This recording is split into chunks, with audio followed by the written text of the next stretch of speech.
Okay. किंवा police खात्यामध्ये जी अंतर्गत स्पर्धा होती, हं, त्यांच्यामध्ये जे अंतर्गत हेवे दावे होते, त्यांच्यातलं जे राजकारण होतं, त्याचं उत्तम उदाहरण म्हणजे या दोन्ही केसेस आहेत. हं. लोकल मधले ब्लास्ट आणि मालेगावचा ब्लास्ट.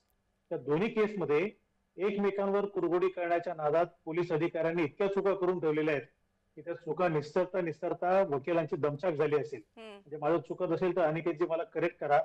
कोर्टामध्ये पुरावा सादर करणं हे अत्यंत अवघड काम असतं. जर तपास यंत्रणांनी तपासच व्यवस्थित केला नसेल हं. तर वकील तिकडे बाजू काय मांडणार?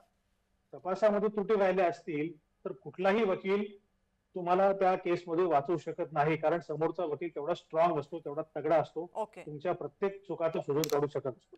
इथे झालं असं, म्हणजे आता आजचा निकाल मालेगावचा लागला, मग मालेगावचं उदाहरण घेऊया.